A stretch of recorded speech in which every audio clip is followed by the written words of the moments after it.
नमस्कार। कक्षा 11वीं वाले छात्र अपना केमिस्ट्री का त्रैमासिक परीक्षा का पेपर देख लीजिएगा। इस पेपर का समय 3 घंटे होने वाला है। पूर्णांक 70 अंक और आपको इस पेपर का संपूर्ण उत्तर इसी वीडियो में मिलने वाला है। तो इस पेपर का हमारा पहला प्रश्न दिया जिसमें सही विकल्प चुनकर लिखना है जो आपकी परीक्षा में 6 नंबर के आने वाले हैं। तो आपका पहला दिया, पहले में आप सभी को सार्थक अंकों की संख्या बताना होगा। तो पहले में करेक्ट आंसर आपको लिखना है द वाला 3। दूसरा आपका दिया है समस्थानिकों में इनकी संख्या समान होती है, तो किसकी होती है यह आपको बताना है। तो दूसरे में आपको लिखना होगा अ वाला प्रोटॉन की। तीसरा देख लीजिएगा, इलेक्ट्रॉन बंधुता सर्वाधिक किसकी होगी।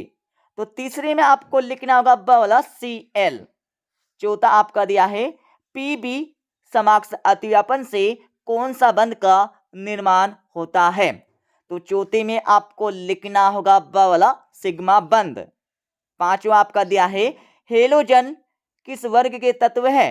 तो पांचवे में आपको लिखना होगा स वाला 17। छठा आपका दिया है आधुनिक आवर्त सारणी में कितने आवर्त हैं। तो छठी में आपको लिखना होगा ब वाला 7।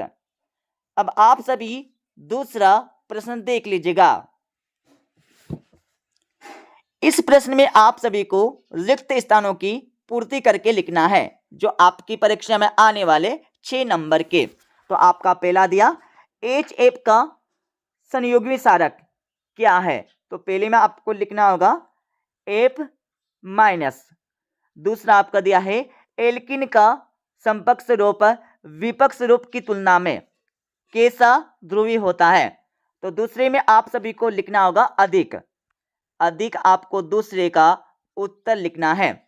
तीसरा आपका दिया है ब्रोमीन किस वर्ग में स्थित है। तो तीसरे में आपको लिखना होगा 17वें।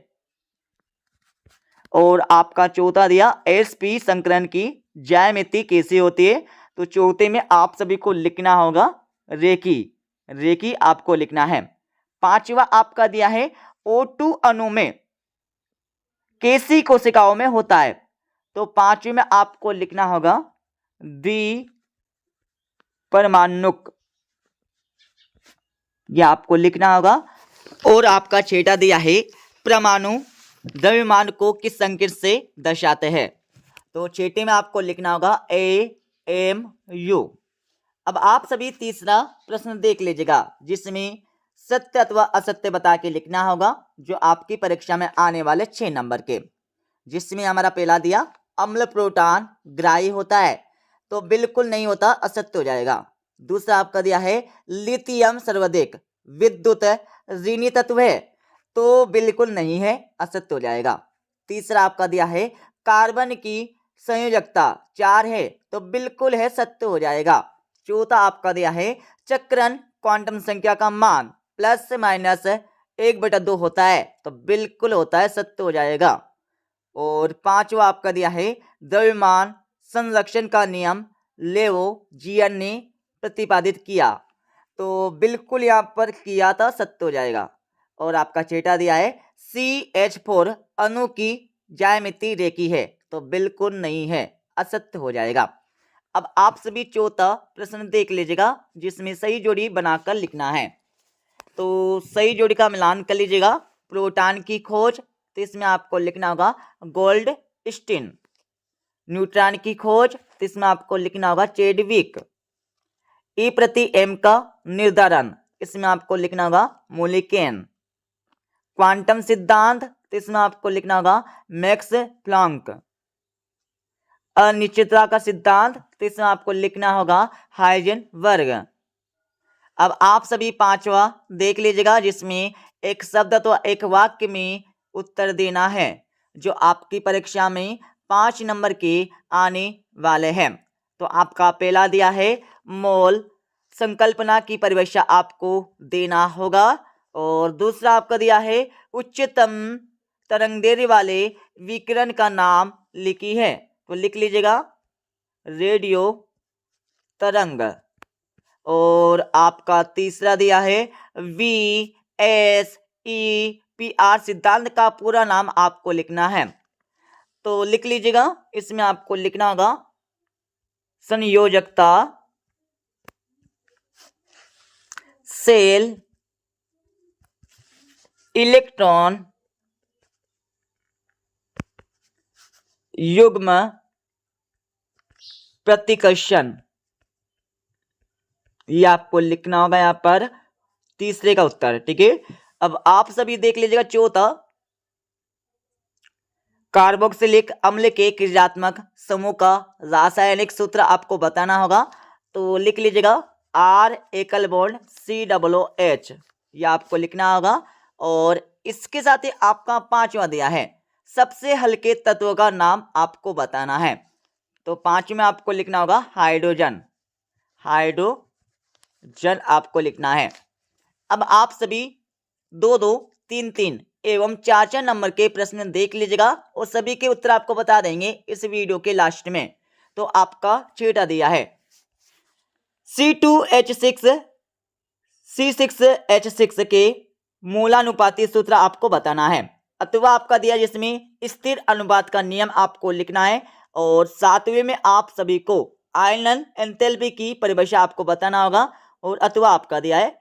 अठवीं के बाद आप सभी आठवां प्रश्न देख लीजिएगा। आठवीं के बाद आप सभी को नौवां प्रश्न दिया है। ठीक है, 10वीं के बाद 11वां, 12वें प्रश्न में आप सभी को नाभिक स्नेही अभिकर्मक की परिभाषा व उदाहरण सहित आपको लिखना होगा। और 8वीं वाले प्रश्न में आप सभी को इलेक्ट्रॉन स्नेही अभिकर्मक की परिभाषा उदाहरण सहित आपको लिखना है।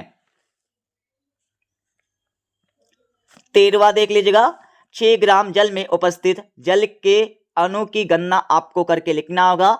और 8वीं वाले प्रश्न में आप सभी को सीमांत कारक अभिकर्मक की परिभाषा आपको लिखना है। और 14वें प्रश्न में आप सभी को पाउली का अपवर्जन सिद्धांत उदाहरण से आपको लिखना होगा। और 8वीं वाले प्रश्न में आप सभी को हुंड नियम को अधिकतम बहुलता का नियम क्यों कहते हैं, इसके बारे में आपको बताना है। और 15वें प्रश्न में आप सभी को एस तथा पी ब्लॉक के तत्वों में 3 अंतर बताना होगा, और अथवा आपका दिया है। 16वां देख लीजिएगा, 16वें में क्या करना होगा, विद्युत संयोजी व असंयोजी यौगिकों में 3 अंतर आपको बताने हैं। और 8वीं वाले प्रश्न में आप सभी को सिग्मा व पाई बंद में 3 अंतर बताने होंगे। और 17वें प्रश्न में आप सभी को डी ब्रोगली समीकरण की स्थापना करके लिखना होगा। और 8वीं वाले प्रश्न में आप सभी को क्वांटम संख्या के प्रकारों को उदाहरण सहित लिखना है। अब आप सभी देख लीजिएगा 18वां प्रश्न, 19वां एंड 20वां प्रश्न यहाँ पर दिया है। ठीक है, अब मैं इस पेपर का फुल सॉल्यूशन आप सभी को बता देता हूं। जैसे कि हमने आप सभी को क्वेश्चन नंबर 1 से लेकर 5 तक के उत्तर बता दिए थे, अब आप सभी 6 से लेकर 20 तक के उत्तर देख लीजिएगा। तो ये हमारा छठे प्रश्न का आंसर हो जाएगा। छठे के बाद यहाँ पर देख लीजिएगा, आप सभी को यहाँ पर 7वीं का आंसर यहाँ से मिल जाएगा। ठीक है, 7वीं के बाद आप सभी देख लीजिएगा यहाँ पर 8वीं का आंसर। 8वीं के बाद आगे हम चलेंगे तो आप सभी को 9वें का आंसर यहाँ से मिल जाएगा। 9वें के बाद आप सभी देख लीजिएगा 10वीं का 8वीं का आंसर। ठीक है, और आप सभी को यहाँ पर मिल जाएगा 11वीं का आंसर। 11वीं के बाद आगे हम चलेंगे तो आप सभी को 13वीं का 8वीं का आंसर यहाँ से मिल जाएगा। इसके साथ ही आप सभी देख लीजिएगा 14वें प्रश्न का आंसर। 14वें के बाद आगे हम चलेंगे तो आप सभी को 14वें का 8वीं का आंसर यहाँ से मिल जाएगा। ठीक है, और इसके साथ ही आप सभी को 15वें प्रश्न का आंसर यहाँ से मिल जाएगा, जिसमें एस तथा पी ब्लॉक के तत्वों में अंतर बताना होगा।